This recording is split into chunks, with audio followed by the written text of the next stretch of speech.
when people are thinking about change, there's what we call ambivalence. So ambivalence isn't, I don't care. Ambivalence is, on the one hand, this is where I'm at, and change might be difficult or costly or take time, what I would lose if I made the change. And on the other hand, there's that change and what I might gain from it and what that might mean. And when we're ambivalent around change, this is really, really normal. Most of us live with some ambivalence about change. We weigh up those two places. If I come in and I tell you what you need to do, steal all your best lines about change, what you're going to do is tell me all the reasons why, oh, no, I can't make a change right now. And I would suggest to you that we can actually move people away from change. Best intentions, but using that fixing reflex and that desire to make things okay, we can actually move people away from change rather than towards change.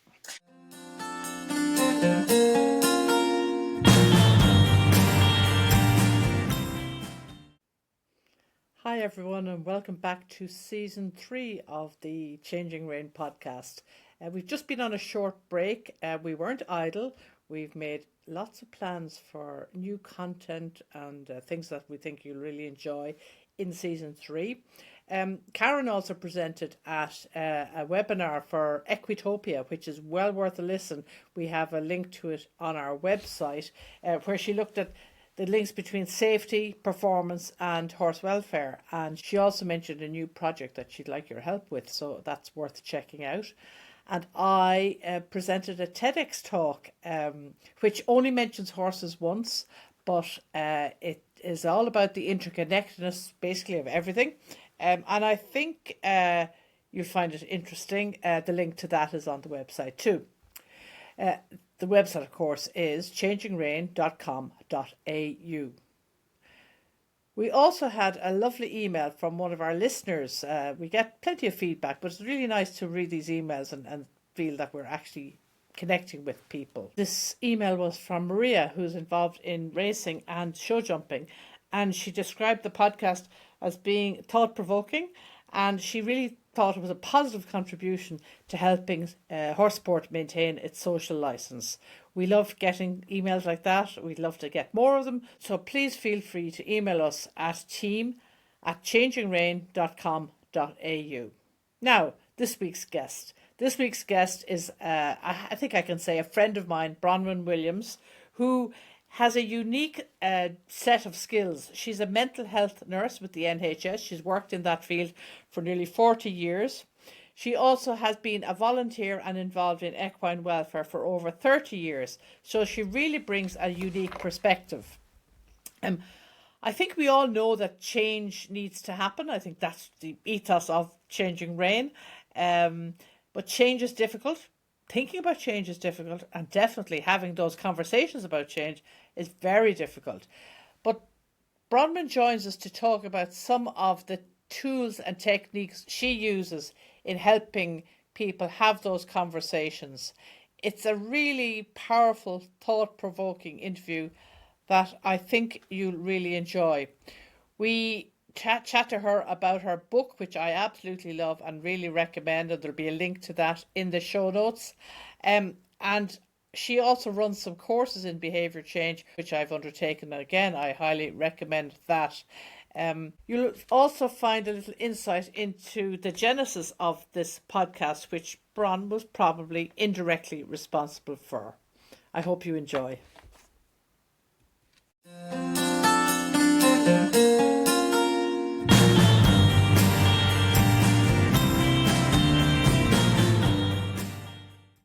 Welcome to Changing Rain for another great episode. We know it's going to be a great episode because this is actually take 2. We had one go a little while ago and had some technical difficulties, and Bronwen has very kindly come back.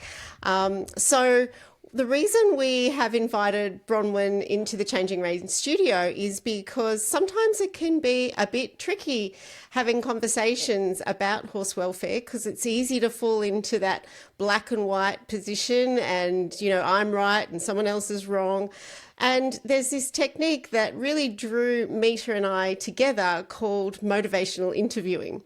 And Bronwen is an expert on motivational interviewing, and it's a great way of framing a conversation where you can help people see new perspectives to tricky problems. So welcome, Bronwen. We're so happy to have you in the studio today. Thank you very much for inviting me and for going for round two. Hopefully my broadband here at my neighbour, my friends, is a little bit better for us. Well, I feel like it's better already, Bronwen, so that's fantastic. Yeah, it couldn't have been any worse, let's put it that way. So I'm not sure if you think that was a good way to speak about motivational interviewing, Bronwen. I like to think of it as a good way of having a conversation that's really respectful of the other person, but we don't necessarily have to agree. So can you tell us from your perspective whether you think that's an accurate way to describe it and what you think, just explain what motivational interviewing is? I think it's a really good start, Karen, so thank you. I would expand it a little bit by saying that it gives us a structure to how we have conversations with people. And I wouldn't say I'm an expert. I'm very passionate about this and I know that it works, but I'd also say that it's quite hard work because it can be counterintuitive. Instead of perhaps telling people what to do or trying to persuade them or dragging them towards what we know is right for them, we need to make a change in the way that we approach conversations. And that isn't easy. That isn't easy. So the whole idea about motivational interviewing is that it's a collaborative process with us and whoever we're talking to about behaviours and maybe some change. The motivational interviewing is the background to this came from some guys called Rolnick and Miller from different parts of the world, and they met at a conference over 40 years ago, I think now, and they had, I think this is a really good message. I know how you guys met, but this is a really good message about those connections that get made in all sorts of ways. And they started talking about their experiences of working with people with some of the most difficult behaviours that are often really tricky to support people to change. And that's around substance misuse. And what they both agreed on was that the conversations and the way that the worker had those conversations was a key indicator about whether that person might be able to move towards change. So motivational interviewing supports people to consider where they are. And for them, very basically, it's really for them, if it's possible for them, to talk themselves into making a change rather than us trying to cajole and persuade them and tell them all those usual traditional approaches that we use. So that's in a nutshell. It makes it very simple, and it's actually a lot broader than that. That kind of resonates with how Karen and I came to do this podcast. Oh. If you recall, Bronwen, we met at a British Equine Veterinary Association conference where you were running some workshops in this whole area. I know it was only a short workshop because that's all we could do on the day, but I was fascinated by it. And roll it on a few months, you were going to be running a course over, I think, 5 weeks. It meant giving up a Thursday for about 5 weeks, and I was trying to decide, was this something I want to do? And I thought, I really enjoyed the workshop. Maybe it is something I should pursue. In that same week, when I really had to sign on the dotted line, Karen contacted me, and she said, "I'm thinking of doing a podcast. Would you like to help with it?" And I thought we might loosely base it around motivational interviewing. And I thought this was like karma. It was meant to be. And I think sometimes in life that's how things are. And we've called it Changing Rain. We're not trying to change the world, but what we're hoping that we give people opportunities to think about change. I mean, we see problems, we see issues, other people see problems, other people see issues, but what do we do about it? So I suppose that's where we see something like motivational interviewing. And I've heard you describe it as motivational conversations, which is probably closer to what it really is. Miller and Rolnick now, I think Miller would say that if they had their time again, they'd probably call it motivational conversations, because we quite often find people, and I guess I might have started out like this, I can't even remember, but I probably started out like this. When you hear motivational interviewing, you think, great, there's going to be a bag of tricks that's going to tell me what I need to pull out and, to do to somebody. And it isn't like that at all. It really isn't. So we're all looking for that silver bullet, that trick, that magic. And this, I guess the difficulty, yet the joy of motivational interviewing, is it requires a change in us as workers to support somebody.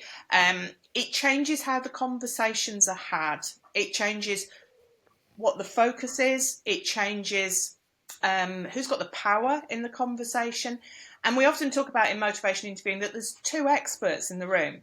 So, Mita, I know that you're a vet and you bring with you shed loads of expertise.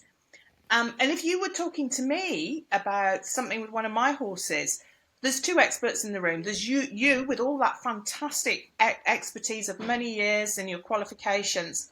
And then there's me with my expertise about my animals and what they do day to day, what I want them for, how I see the future, and how much money I've got, how much time I've got, and what changed from last week, and a whole plethora of other things around that.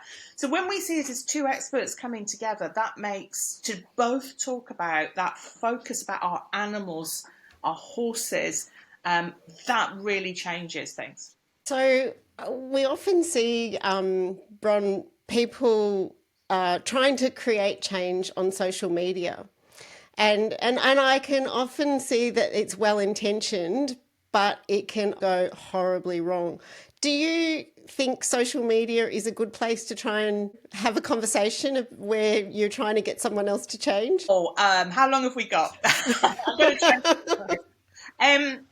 I'm going to drop something else in before I answer that question, hopefully. There's something that we talk about again in motivational interviewing that's known as the fixing reflex, and Mita will remember this. The fixing reflex is the desire within us to make things good for somebody else. We're nice, kind people. We want the best for other people. We want the best for people's animals. And if you've got friends in your life, when you're sitting outside of that situation that person is in, it's very, very obvious what they need to do quite often. And we perhaps simplify it because we don't sometimes understand all the nuances and what's going on behind. So what we do is we want to fix it. We jump in and we say, you just need to do this. Which, have you thought about that? Let me do this for you. And often that can move people away from change. So with change, there's two sides, and I'm going to answer your question. There's two sides to think about.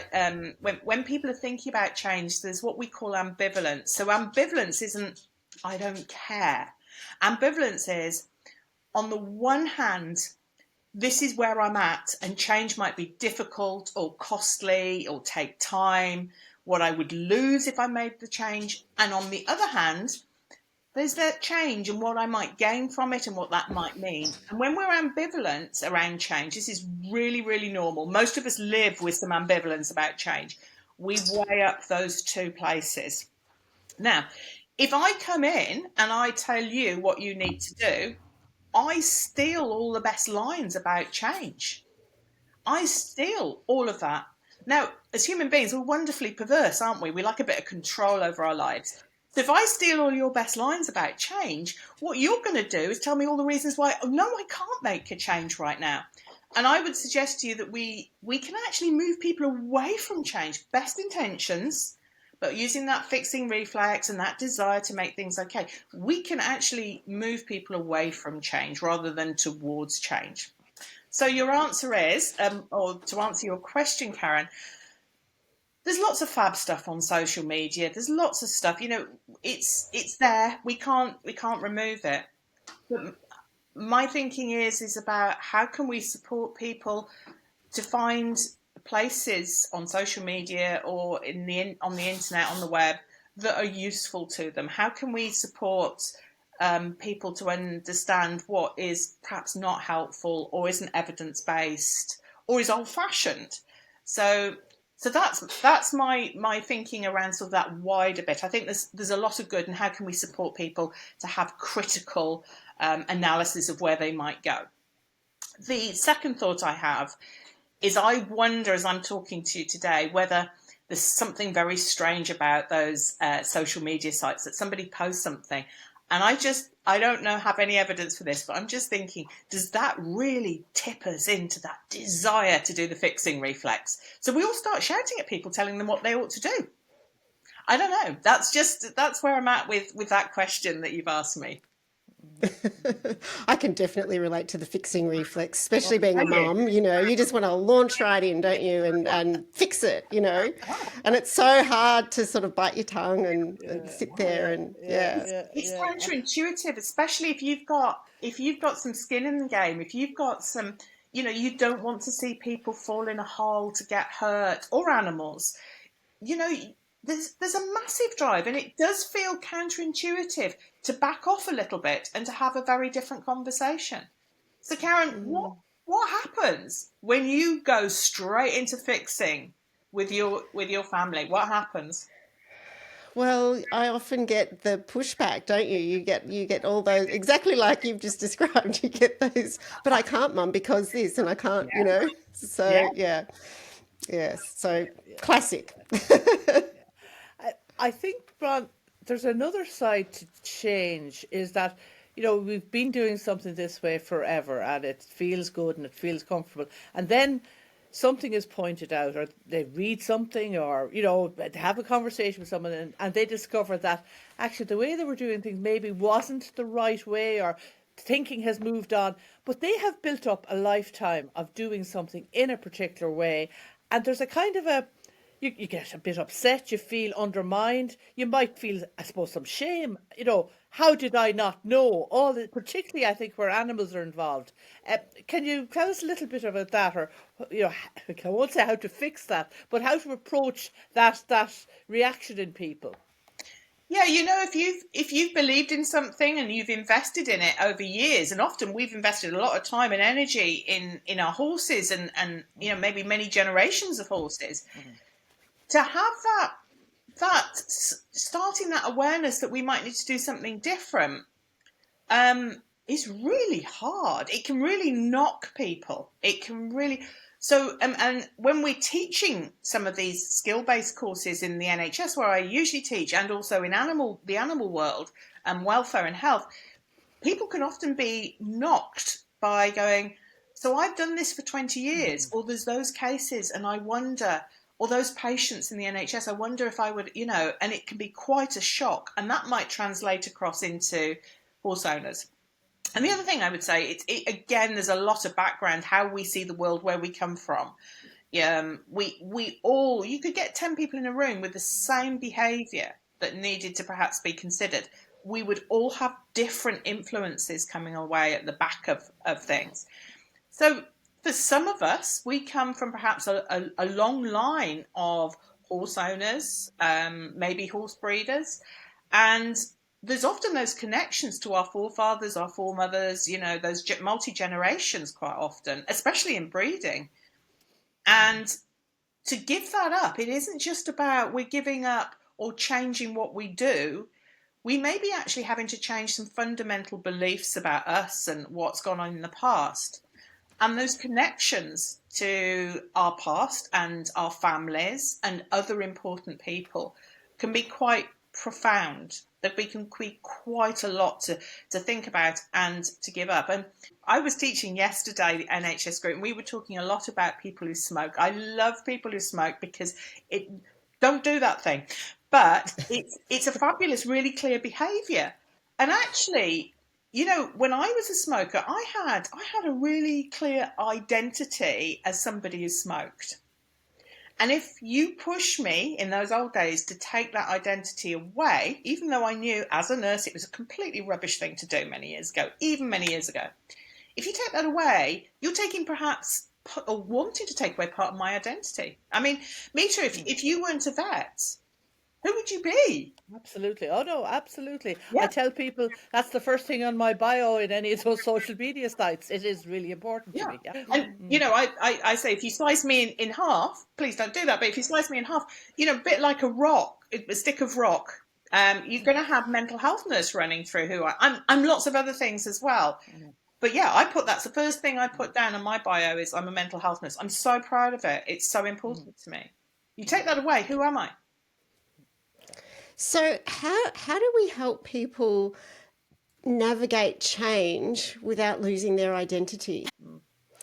Ooh, okay. So how do we, about understanding where they come from, and again, supporting them to think about what change might mean for them, what it might look like, and weighing up that ambivalence. So this is where I am. These are the reasons that I got here, and being able to support them in understanding those, but also thinking about how change might look for them. And also, I think it's about acknowledging loss.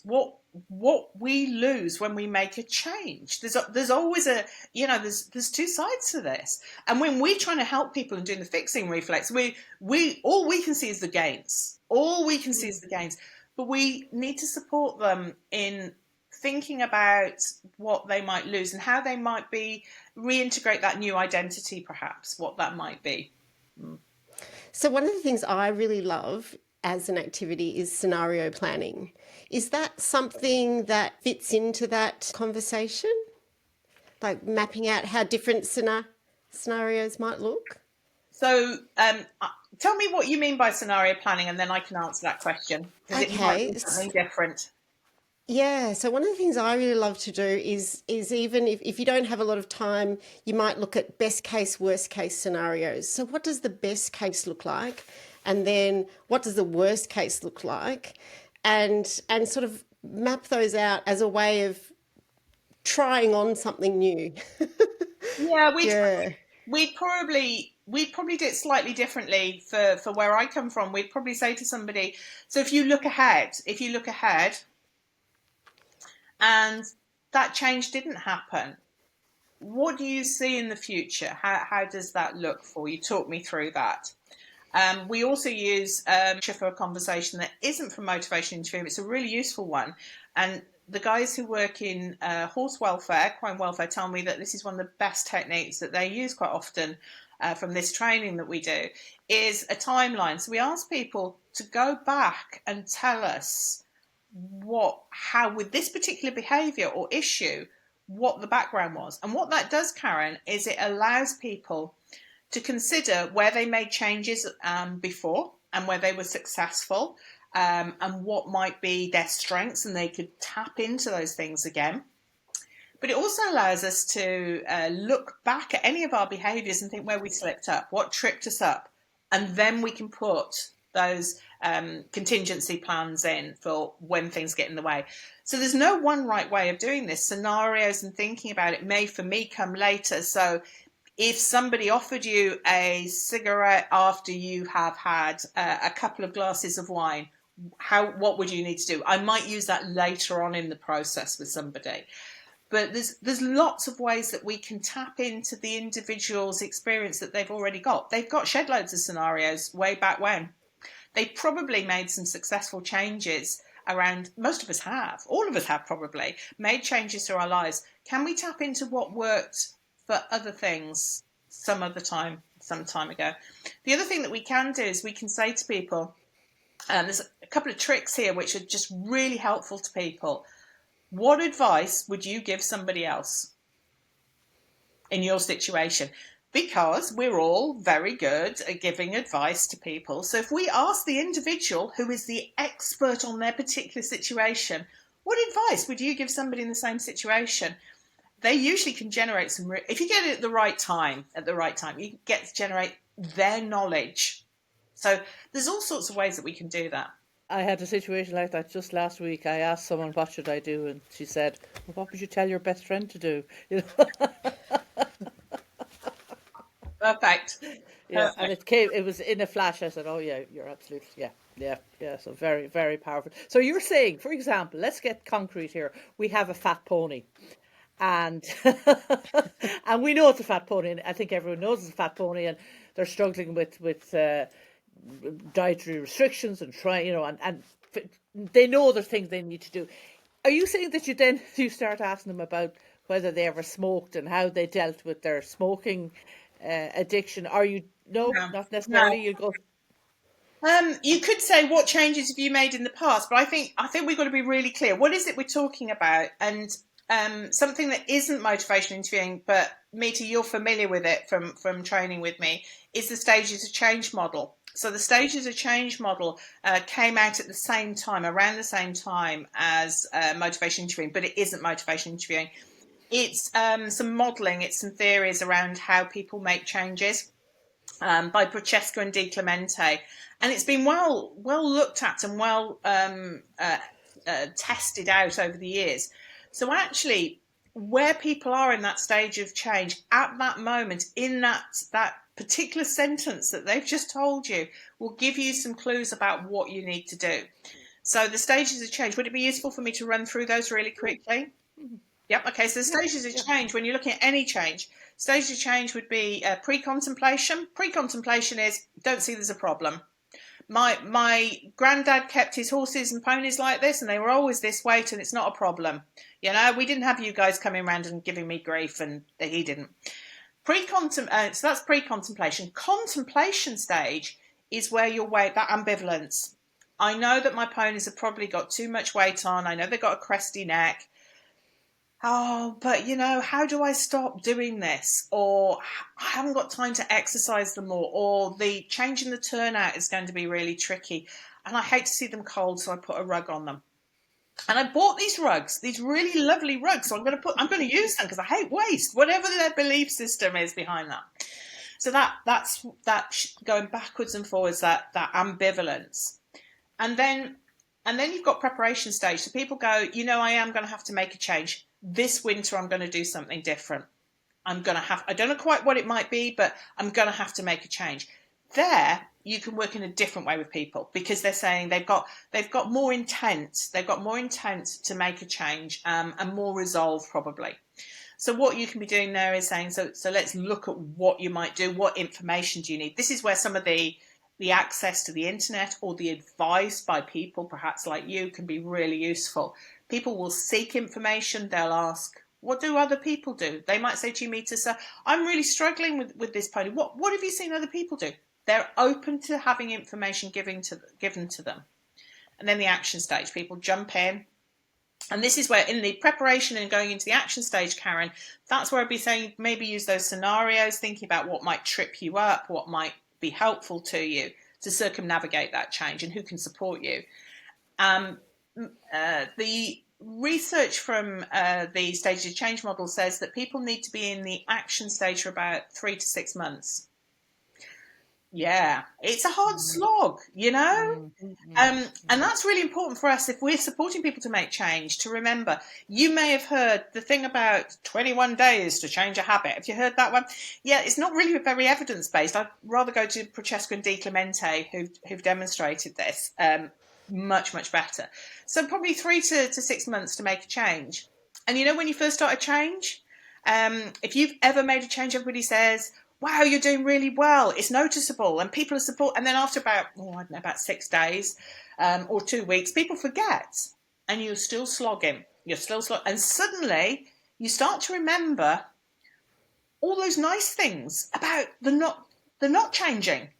And it's really difficult because this is a hard slog to remember all the reasons why you might be making the change. That's where people need very different support, maybe just little drips of support, but can be very valuable. And the last stage is maintenance stage. So maintenance stage is about where you keep that behaviour going. You keep going. And again, that can be a really hard slog for some people. Francesca and Di Clemente added in an extra stage, which was the unfortunate one called termination. But what they actually meant by it was that you actually move on from the maintenance stage and that behaviour is no longer part of who you are. You can't even it doesn't seem to fit with the person you now are. It seems like it happened to somebody else. So you might have come across people who have over time, perhaps like most of us, have changed how we look after our animals, our horses. And actually, if we look back, it may be very difficult to even recognise that person 20 years ago. So we do different things. We can offer support in different ways, depending on where that person is right now. Because people switch between, and Mita will have seen this on some of the training that we've done, that people might switch from contemplation to preparation. So I might say, oh, you know, this is really tricky, but I do need to do something by Christmas. And then what we do is we go, but no, I don't think it's for me. Well, not right now. So we move backwards and forwards. And that's a trick for the helper, the supporter, the worker, to be able to guide them. I don't know if I've answered your question there, but I've gone off on one. No, I'm fascinated, Bron, because I'm thinking about when you're at the stage where, yes, you're maybe 3 weeks into this change, and you need support, or you probably slip, because we've all slipped. And is there something about recognizing that slipping is not back to square one? It's just a blip. It's just a pothole on the way. The nurse, but also in animal welfare and health, is when people appear to be doing what we think they should be doing, we've given them advice and off they go, we don't spend enough time with people perhaps doing a little bit of action planning. And so that, again, coming back to what Karen was saying about those scenarios, about just spending a bit of time before we shoot off and have a crack at this change. Can we think about what might trip us up? Go back to the timeline, what tripped you up for that particular behaviour, or perhaps similar behaviours in the past. And just a bit of time, think about who can help you. We all need people to support us, even if it's to listen to us. We quite often think about perhaps people just texting us. People texting us and saying, I'm still going, I'm still doing okay. That can be so helpful, just having that accountability. So I think that a little bit of support goes a long way, but thinking about action planning and supporting people with contingency plans, and then that support. What often happens in the human health world and also in animal welfare is somebody makes a change and they're quite successful, and we leave them alone, and then they fall off the wagon, they trip up, and they see it as a huge failure, and they don't come back to us. So how do we keep those doors open for when things get a bit tricky? So the first sign of things getting a bit tricky, what might trip them up, identifying it, asking. It could be their best friend is roped in to just be supportive with them. So it's about allowing people, as you say, Mita, to realise that this isn't a failure. This is part of life's rich tapestry, because the stages of change model, Francesca and Di Clemente found that for many people, not everybody, but the big changes, so substance misuse and smoking and things like that, people needed to go around that circle on average 7 times. I was working with somebody yesterday who said that they had stopped and started, I think it was smoking, stopped and started more than 7 times. Mine was less than 7 times. So it is not usual to get things right in the first go. It could be, but it's not that. People often do that cycling. So how can we get them to understand that from when we trip up, there's a shed load of data and information that can be so useful to put in for the next one, so we're firmer and stronger. We've got bigger muscles to deal with it next time, instead of people going, I'm a failure. We see this in quite often for big changes in substance misuse, that people are very successful at changing their behaviour and they've worked really, really hard at it, and they're now clean from substances, and then they trip up, and that's it. And then what happens then is their view of it, if they aren't well supported and prepared for that trip up, is they say that they've completely failed, and it just tips them back into, they just spiral back down into loads of substance misuse. And when you've made a massive change like that once, when you trip up and you look at having to make it again, it just seems such a hard slog. So there's all sorts of ways that people can see and experience change that is really tough, but also fabulous. Yeah. Bronwen, I'm really fascinated with how can we, like, I guess you're describing a more where you're a professional and you're perhaps helping people one-on-one. What about the situation where maybe you're a member of a pony club or a riding club or a dressage club, and you can see there are things that perhaps could be better for horse welfare in that environment. You might be on the committee. Do these sorts of strategies and approaches apply in that situation, or do you have any suggestions for people in that situation where it's less formal? I'm just thinking about some of my colleagues from the animal welfare world that that work with me and co-train with me, they often give examples about the conversations they've had away from their professional setting. I think we can use some of the language, some of that awareness that the fixing reflex doesn't necessarily work, and that we need to see people as people and their reasons for doing what they're doing. We don't have to accept their behaviour, but we do need to accept the person. So I would guess that if we can alter the way that we use our language, whether it's written or spoken, I think we could take some of those principles into that. When I wrote the book, I'm really big on fixing. That's what my whole life is about, fixing. I am a fixer. So this is why I teach this stuff, because it makes me keep learning it over 20 years. Putting in ideas and exercises, and I was saying things like, don't do this, and you want to think about this, and do this exercise, and it'll make you learn. And then I thought, I wonder how in the written, trying to put this over to somebody I may never ever meet, how could I soften it? It needs to match what I'm actually talking about. So I tried to, and Mita will, you've probably have seen this, where I've changed the language over time. So in the book, it will invite people. I wonder if you've got a bit of time, have a go at this quick exercise, if this suits you. So I try to invite people. But of course, a book, inviting people to do an exercise is very different to when there's a welfare issue or a concern. I will say to you that the good thing that we know about change is one of the biggest things that will support people to make change is seeing other people make change. Yeah. So that's another way around it. Instead of battering people, is to actually perhaps give people perhaps opportunities to see what other people are doing. Identify those people who are perhaps a bit further ahead in the evidence-based way of doing stuff, and see if you can introduce them. Most people will make changes. The good news is most people make changes, big changes like stopping smoking, and other changes. Most of us will make changes without any intervention at all. And then there's about 30% of us who need a bit more help.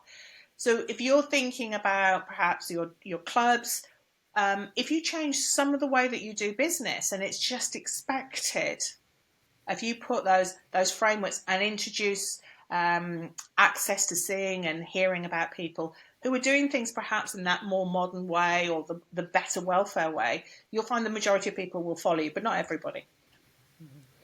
I've just been, we're in the middle of horse sales here, and the sales company put out a great little video 2 days ago about the things people do with the horses at the sales to improve their experience. And I just thought, yeah, this is really good. And it was young people giving their tuppence halfpenny worth. But I thought it was very powerful because their contemporaries will see that. Like, oh, I didn't realise they bring in fresh grass or whatever it might be. That's very, very powerful when you see it, one of your peers is doing it. I'm also interested in Karen's question about committees and that, because I've been on those boards and those committees. And it can be very powerful if the group, that collective of people, is open to new ways of doing things. It can filter down and trickle down to the members or to the organisations. So it's important to set the tone, I think, around those tables, that you're open to new ways of doing things. So Mita, my question to you is, with all that experience that you have within that setting, how do you support committees and organisations to move away from the slightly righteous fixing reflex? What is it that they need to do to be able to use some of those principles that we know work better? One of my things would be to invite the practitioners or the grassroots people or whoever it might be to share their experiences. I think that's really powerful, because I think when you get into boards and committees, whatever, you tend to be at a remove from what's actually happening on the ground. So it'd be really powerful for them to either do a site visit or a field visit or go to a yard or have people in and just listen to their day-to-day experiences, because none of us see everything. None of us know everything that's going on. And the more information you can gather from different places, the more rounded perspective you'll have. So that would be something I'm very keen on. So hearing people, understanding their perspective, where they're at, and having a dialogue. And I'm hearing you going back to two experts. We've got these great ideas. We think they're really modern. We think there's a good evidence base for it. And tell us how you do business and how this may or may not fit with you. Yeah. Nice. So it sort of comes back to that sort of, I guess, in some ways, old-fashioned idea of modeling, sort of modeling the behavior in some ways. And it really works for some people. I mean, I think I put this in the book. If you think about, as we go through life, you may have experienced this, that, there's really good evidence about this, that one person gets married, everybody else gets married. One person starts having babies. You're laughing at this. Yeah. And then, and you may have got to perhaps sort of like me, 50s, 60s, and you start to see everybody divorcing. One divorces and a lot go. It's like a domino effect. Hopefully not. Yeah. But what that does is it puts it out there as a possibility, and as an option. So we are very much influenced by our groups and people around us. That's one of the things. I would add in there, Karen, that there's another element to this, is what's known as self-efficacy, the belief and the confidence that I can make a change. Now, the people who may be listening to this podcast, and you guys, you make changes. You have self-efficacy. I'm guessing you did that by this. Let's do a podcast. Okay, we can do this. I mean, many of us would have really gone, oh, I don't think I can do that. Nice idea, but no. So you needed a certain amount of self-efficacy to have a go at this and to be brave enough, and to find your way through it. So people need skills, and they need that inner confidence to think that to be able to picture a change.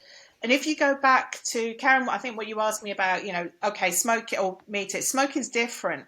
But if I've got confidence because I stopped smoking and I know I can do it, we can link into that change to think about, okay, what is it you learned there? You made a change. You were successful before. What is it you could do now?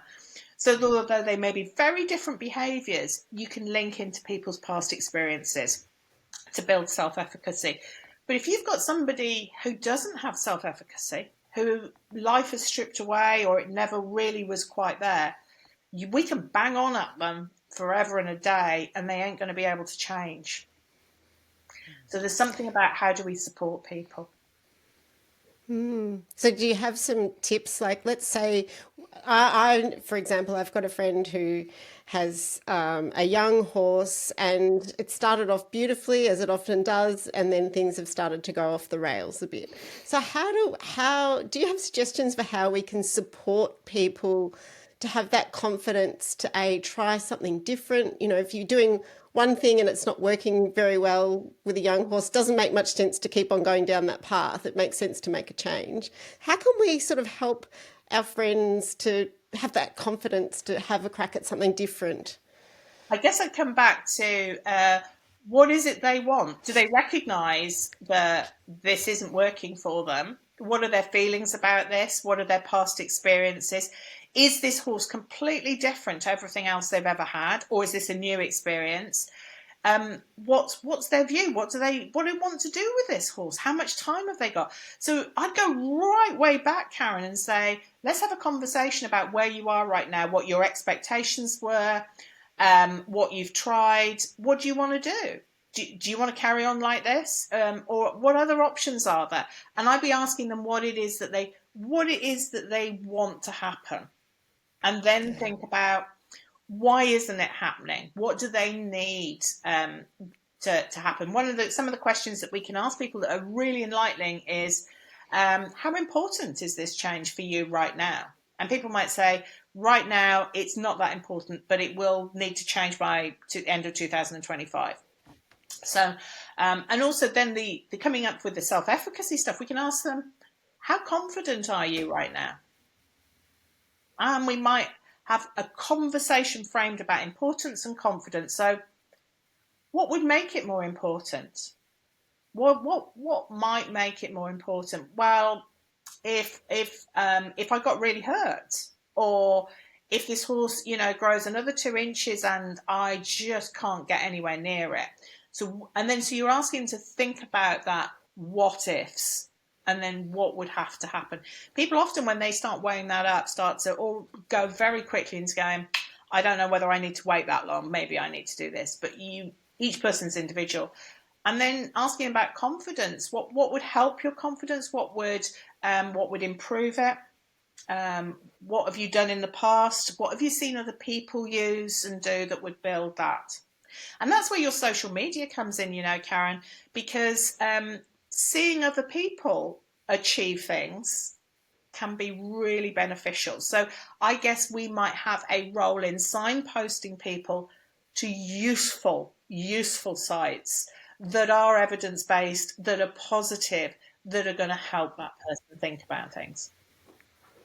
So things like, oh, maybe you might find this interesting, or rather than you need to do this, a little bit of a signpost of, oh, have you checked out this one? Or have you, is that what you mean?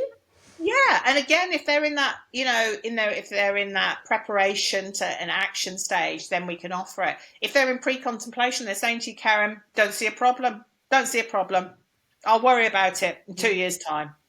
That doesn't mean that we can't work with them, but we may need to do different things. So when people are open to information, then we can perhaps offer it. So Mita's used to this. We suggest that we offer information rather than just jumping in. I often say, I am a bit like a ferret up a drain pipe. We go, aha, they've just mentioned they might like to think about changing, so I'm going to give them shed loads of information. We need to tailor it to the individual. So what I liken this to, if you go around to a friend's house unexpected, you just think, I'll just pop in. If I turned up at Mita's door, I do know where you live, Mita. If I turned up at your door, and I just coming through Ireland, and I knock on the door, Karen, I'm going to step back and I'm going to wait for Mita to open the door, and she's going to go, oh, what are you doing here? And then she's going to invite me in for a cup of tea, hopefully.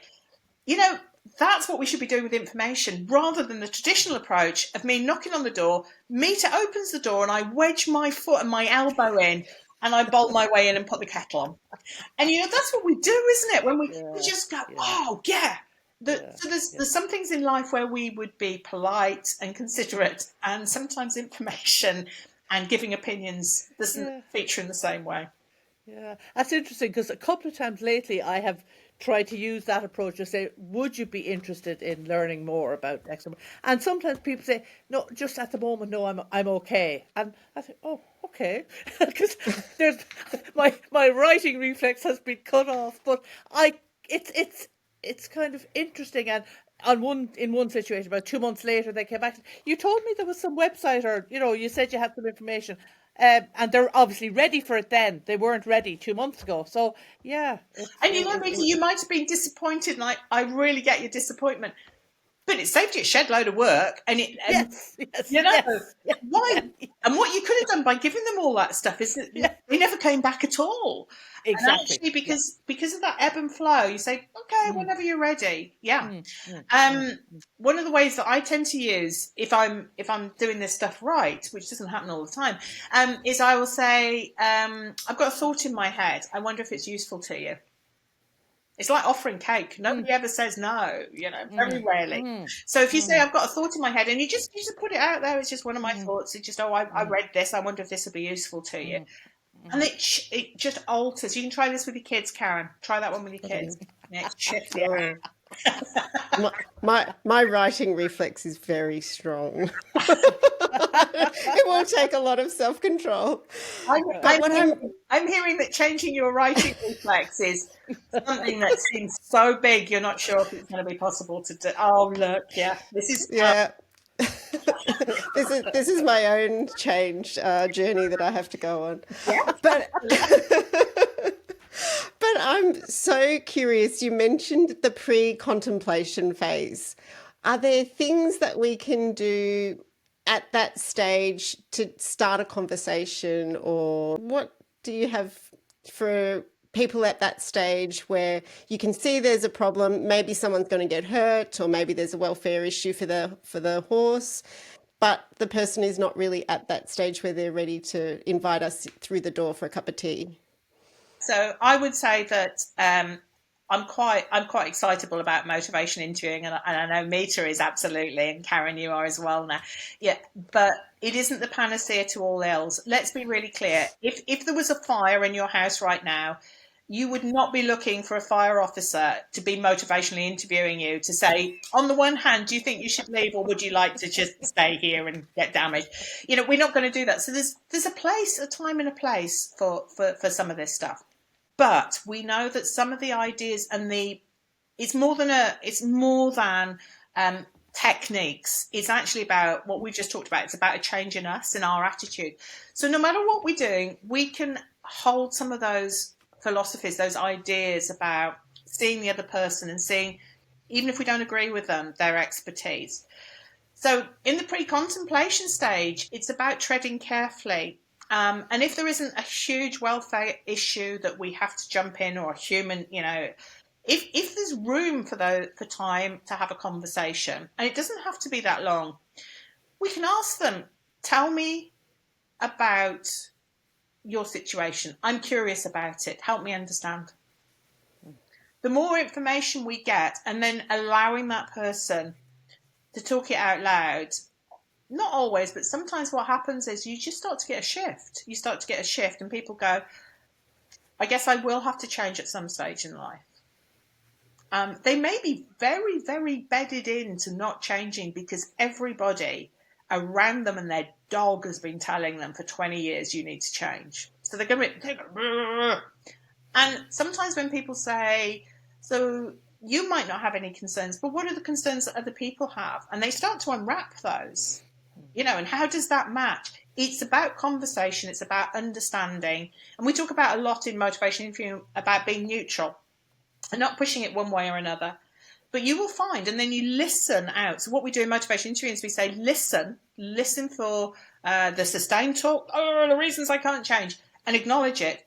But also see if you can hear, even if it's tenuous, anything change, any change talk. And what we do is we offer it back to them. We offer it back. So, you know, without getting too excitable and trying to drag them down that road. And that's the real nub. It takes quite a lot of practice. And there's some of the structures that will help us with that. But that will help people to start to talk themselves into change. Not always, but, and a bit like, so we might have a conversation, as Mita's described, you know, and somebody will come back 2 months later and go, you know, I've been thinking about that. We talk about in motivation interviewing as well about process, not outcome. So quite often we go into conversations thinking, right, I need this, you know, I need this to change. And actually, if we change our view, if it's not an urgent situation about, I just need to have a conversation and leave it with that person, see what happens. Mm-hmm. You know, I liken it to making a coffee. I've just had a good coffee here. It percolates. It takes time to sift through. So we often need to let people do that cogitation, to do that percolation. And often they come back and they say, you know what you told me last time? We told them nothing. They told themselves. Mm-hmm, mm-hmm. So there's all sorts of ways that we can think about that. It is about us doing things differently and seeing people as people, even if we don't agree with what they're doing. Mm-hmm. Is there any merit in having the conversation about other people in the yard, or how things are done in other places, with no reference to this person's actions, just saying, God, did you notice that Mary down the road always turns her mares out 24/7? Isn't that interesting? Is there something in that technique? I think there probably is, and I would just change that. I'd make it even lighter, Mita. I'd say, what is it you notice other people do differently than you? Mm-hmm. Mm-hmm. Mm-hmm. Because that's more, I would say that's more neutral. Depends where they are, but that's more neutral. Yeah. What is it? Okay. How you keep your animals? How is that different to other people? What else have you seen out there?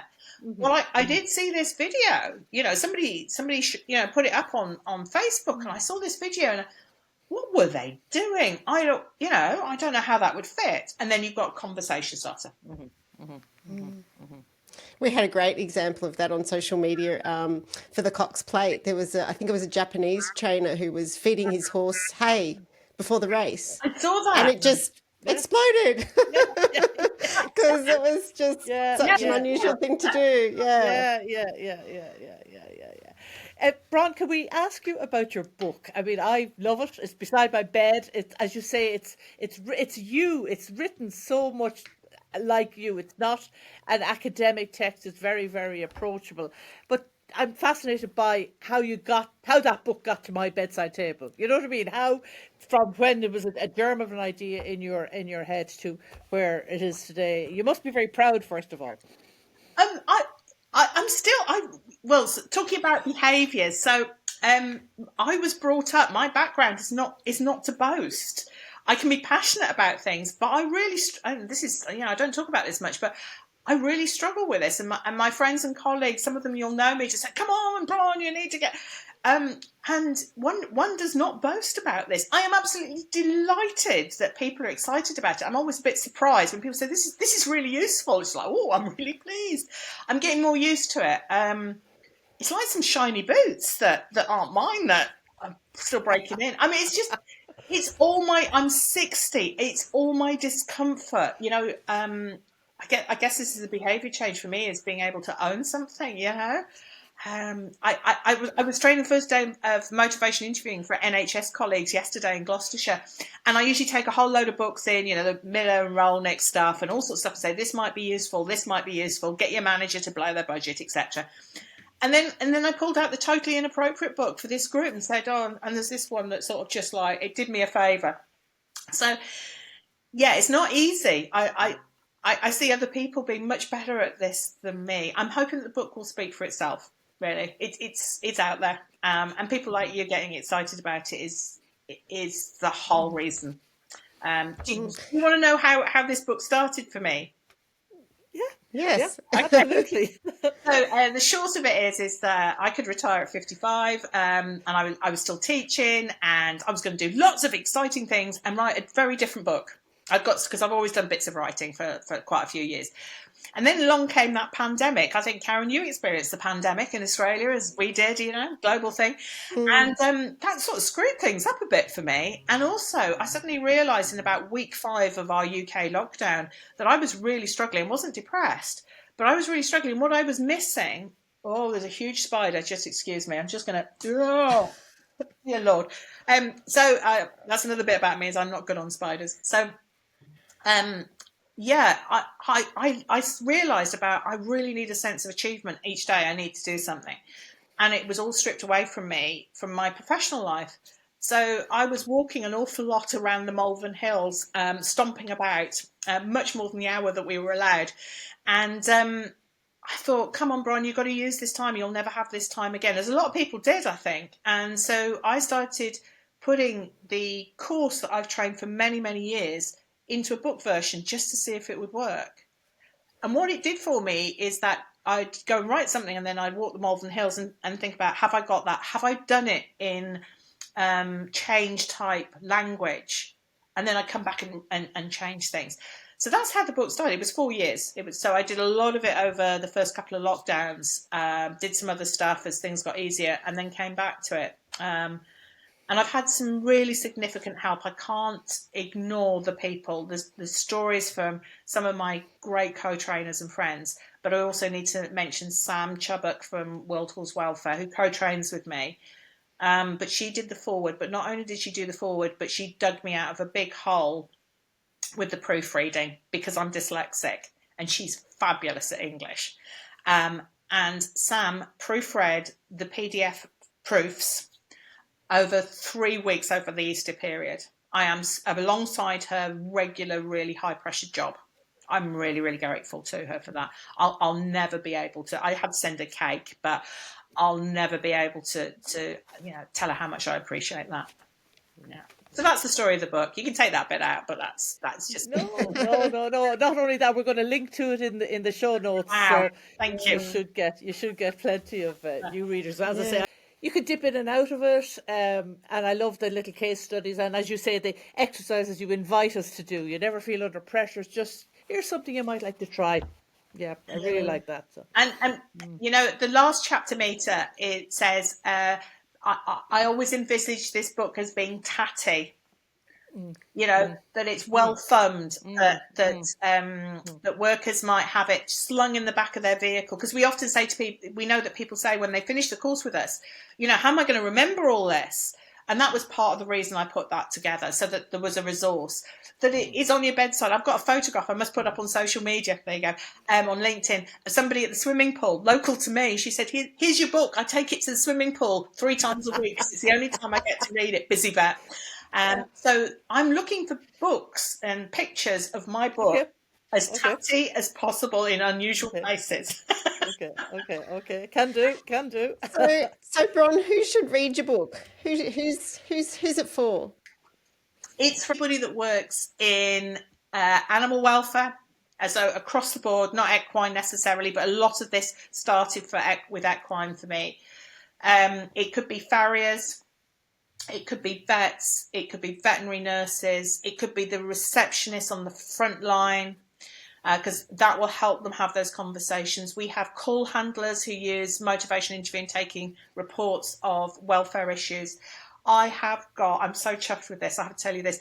I've got somebody who's a saddle fitter, and I've never thought about saddle fitters, and she's doing her PhD around saddle fitting, and she's got the book, and she's now on our course as well. So she's going to be using that in her research. So exciting. So physios, dentists, equine dentists, people who work with small animals, across the board. And also for people who may be coaching or teaching within animal health as well. So those sorts of people. I'm hoping that it's got an environmental health as well. And people maybe who are working with people who are animal hoarding. So that's a really far end of the, So that was my hope, that it was always going to be as useful to as many people as possible. I'm about, as a mental health nurse, and for writing this book and the training that I do, the main reason I do it is about making a difference. That's it. If we can make a difference to somebody, not just the owner and the horse and the animal, but what we know from some of this stuff is when people apply these structures and ideas and philosophies, they have an easier time in their lives and their work life. That's got to be good when we're trying to retain people, whether it's in the human health world, veterinary profession and others. We've got all these fantastic skills and amazing people. Let's support them to stay in their jobs healthy. Yeah. So this is only one part of it. Yeah. And I guess that's one of the things that really attracted Mita and I to motivational interviewing, is that we felt that it was really quite an enriching way to approach it, in that hopefully everyone walks away from the conversation feeling sort of energized and empowered and heard, I guess, is the other thing. So rather than berated or talked down to, so I think heard is really important, and that connection that we have with other people, whatever the conversation. I would say that some people don't necessarily walk away always feeling necessarily energized to make change. I describe, we need some fire under our feet to make change, because it's easier to stay the same. So sometimes when we unpack and we have a conversation with somebody about what we might need to think about or change that we might need to consider, it can be blooming hard.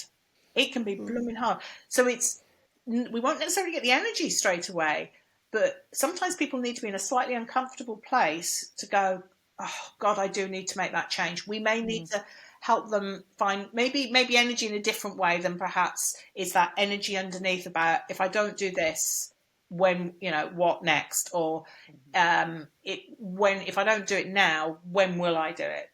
Today is as good a day as any to start looking at this. What I think I have found, yes, it is hard work, because you have to really actively listen to the person you're talking to. But there's a real lightness on my part, if you like, on the worker's part, because you're actually not doing the work.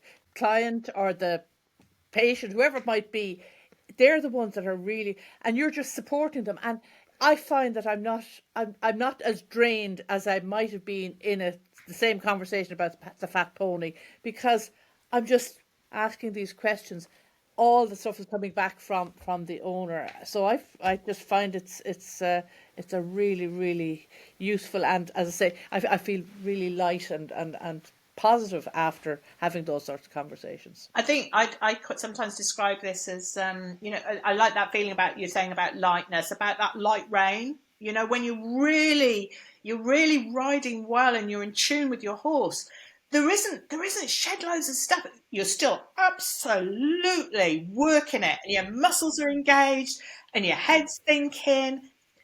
But the joy of that lightness of working together, the horse is actually doing lots of impulsion and lots of work for you, and you're just holding it all together. And that's, when we see a top dressage rider, they're riding beautifully. There's a lot of stuff going on underneath, and there's lots of communication, tiny nuances. They are not dragging their horse around the arena.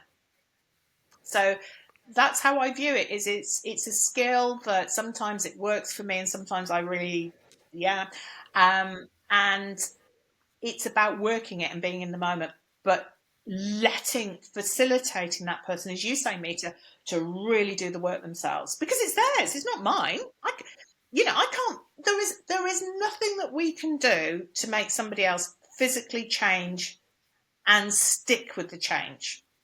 Your kids, Karen, you might say to them, you need to do this. You may do the fixing reflex. And I'm guessing, I don't know, but it may be the same in Australia, that your kids go, yeah. And they do it for like 15 minutes. Yeah. They make the bed once, and it's just, and so it's about, how do we make change stick?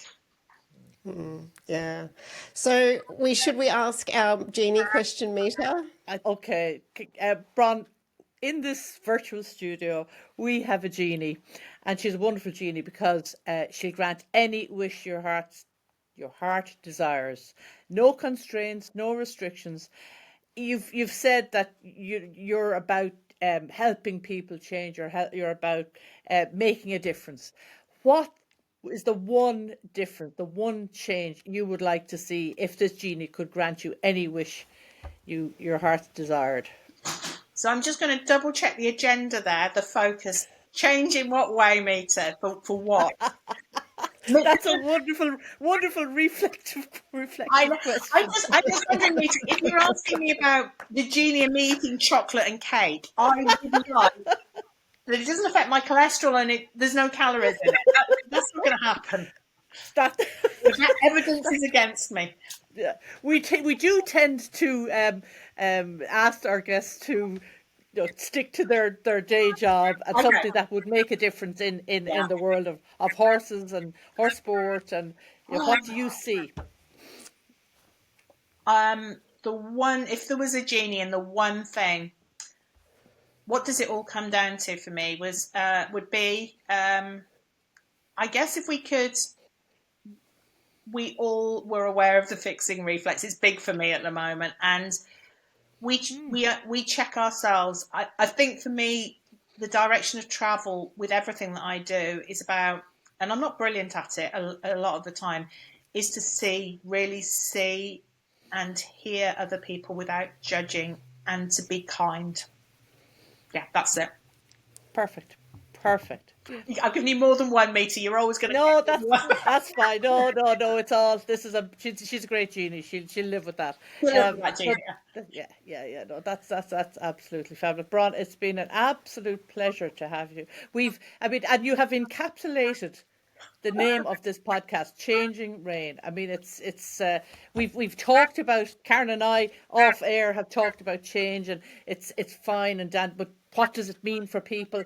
Now we have encapsulated it. I think this is a real gem of an episode, and I'm really, really happy to have had this opportunity. Oh, thank you. I'm so chuffed that you asked me to do this. And Mita, I can still see where you were sitting in that session that we did with you, Beaver 2023. It was, and the energy that came off you, and here I am doing a podcast with you. So keep having those conversations with people and making connections. I'm really grateful to you for giving me the opportunity to talk about this stuff. So thank you so much, both of you. Oh, you're so welcome, and thanks so much for persisting and coming back. It's been a great conversation, Bron. Thank you so much. You're very welcome.